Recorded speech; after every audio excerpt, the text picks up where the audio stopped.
दोस्तों, क्या कभी आपके साथ ऐसा हुआ है कि आपने मंदिर जाना छोड़ दिया तो केवल इसलिए क्योंकि उस मंदिर के पुजारी का व्यवहार आपको ठीक नहीं लगता, या फिर आपको मंदिर में बहुत भीड़-भाड़ लगती है और आपको लगता है कि आपका बहुत समय नष्ट हो जाता है, फिर भी आप दर्शन नहीं कर पाते?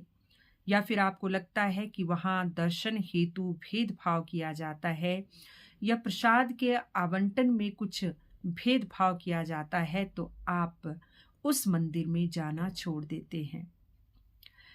अगर आपके साथ ऐसा हुआ है तो ये जो मैं कथा सुनाने जा रही हूँ, इसको सुनिएगा ज़रूर। और कथा से पहले मैं ये कहना ज़रूर चाहूँगी कि आप ईश्वर को जितना प्रेम करते हैं, उतना ही प्रेम ईश्वर आपसे करते हैं।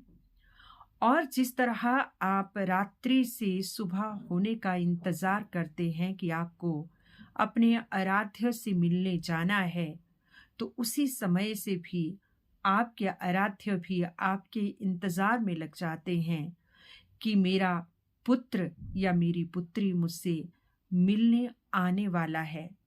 तो जैसे ही आप ये सोच लेते हैं मन में कि आज मुझे मंदिर जाना है, उसी समय से उस मंदिर में आपके आराध्य आपका इंतज़ार करना शुरू कर देते हैं।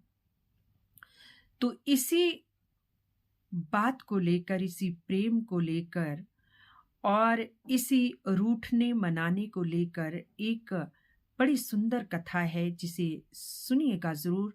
और ये कथा मात्र ही नहीं बल्कि ये सत्य घटना है मध्य प्रदेश के बड़वानी जिले की, जहाँ चंपालाल जी रहते हैं। तो ये कहानी मैंने कहीं सुनी जो मेरे हृदय को बहुत छू गई कि मध्य प्रदेश के बड़वानी में चंपालाल वर्मा जी रहते हैं, जिनकी घर के वो स्वयं कहते हैं कि उनके घर से 8-9 घर छोड़कर सत्यनारायण जी का मंदिर है, जहाँ वो प्रातः जाया करते हैं।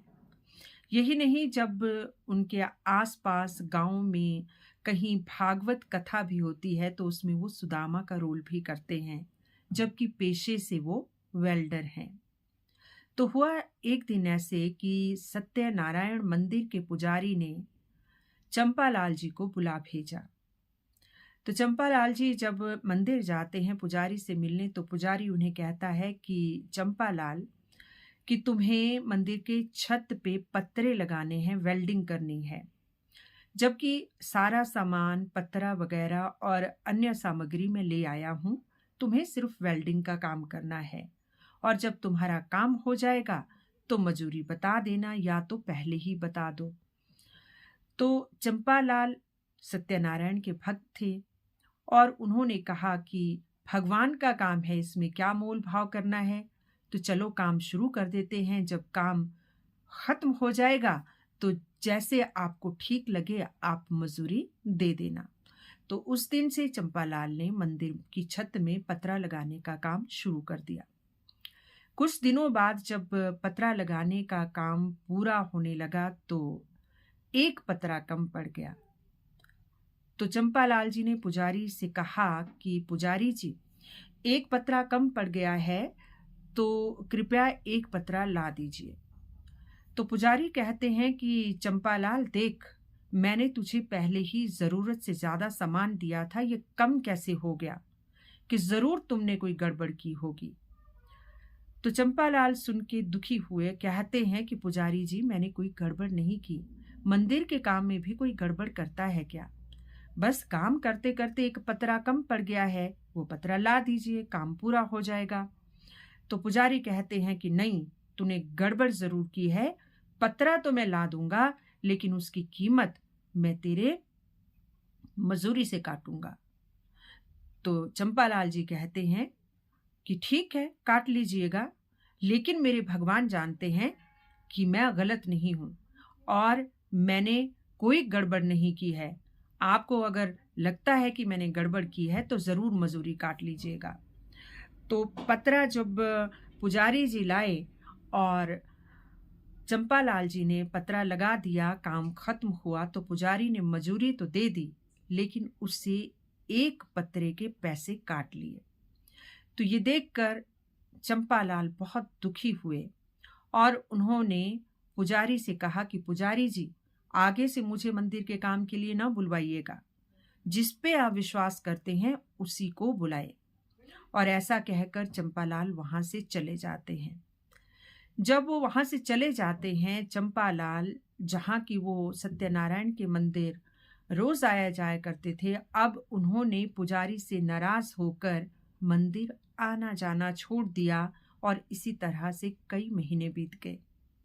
इधर चंपालाल का जन्मदिन आने वाला था, तो एक रात्रि जब वो सो रहे थे तो स्वप्न में भगवान ने उन्हें वृद्ध व्यक्ति के रूप में दर्शन दिए और कहा कि चंपालाल उठो, मैं तुमसे मिलने आया हूं।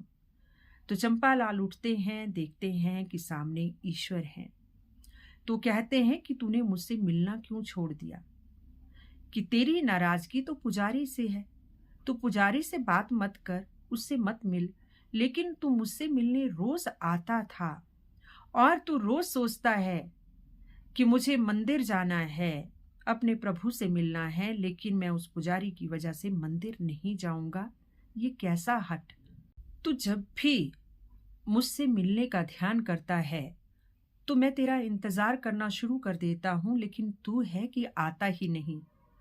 अगर तेरी जो नाराजगी है पुजारी से है तो पुजारी तक रख, लेकिन देख मुझसे मिलने आया कर, मैं बहुत इंतजार करता हूं तेरा। तो प्रातः उठते ही जब चंपालाल की नींद खुली तो रात्रि के स्वप्न को देखकर वो बहुत प्रसन्न हुए और नहा धोकर फटाफट सत्यनारायण के मंदिर गए, पूजा अर्चना की। इतने में पुजारी आए तो चंपालाल ने पुजारी के चरण छू लिए और पुजारी से कहे कि रात की जो स्वप्न की कथा है वो पुजारी को सुनाई और उन्हें धन्यवाद दिया कि अच्छा हुआ पुजारी जी, उस दिन आपने मुझ पर गड़बड़ का आरोप लगाया, आपने विश्वास नहीं किया, मेरे पैसे काट लिए। अगर ऐसा ना होता तो मैं आपसे नाराज ना होता, आपसे नाराज ना होता तो मंदिर आना ना छोड़ता, और मंदिर आना ना छोड़ता तो मुझे मेरे प्रभु कभी दर्शन ही ना देते कि वो मुझसे इतना प्रेम करते हैं, मेरा इंतजार करते हैं। तो ये सुनकर पुजारी जी बहुत हैरान हुए और उन्होंने चंपालाल के चरण छू लिए कि धन्य है चंपालाल कि मैं यहाँ दिन रात मंदिर में भगवान की पूजा करता हूँ, लेकिन तुम्हें भगवान ने दर्शन भी दे दिए।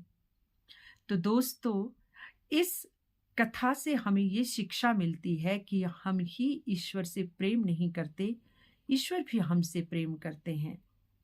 और जैसे ही हम ये सोच लेते हैं कि आज मुझे मंदिर जाना है, उस मंदिर में बैठे आपके आराध्य उसी समय से आपका इंतजार करना शुरू कर देते हैं। ये बात अलग है कि आपकी मनोकामना, आपकी अभिलाषा, आपका रूठना मनाना, ये सब चलता रहता है, क्योंकि ईश्वर जानते हैं कि उन्हें कब किसको क्या देना है, कितना देना है।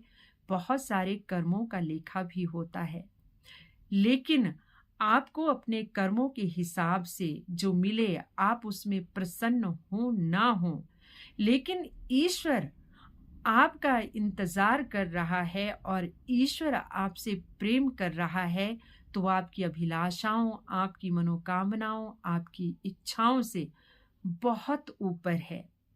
तो इसलिए कभी भी किसी से रूठकर अपने आराध्य के पास आना जाना न छोड़ें, क्योंकि वो सदैव आपकी प्रतीक्षा में रहते हैं, सदैव आपसे प्रेम करते हैं।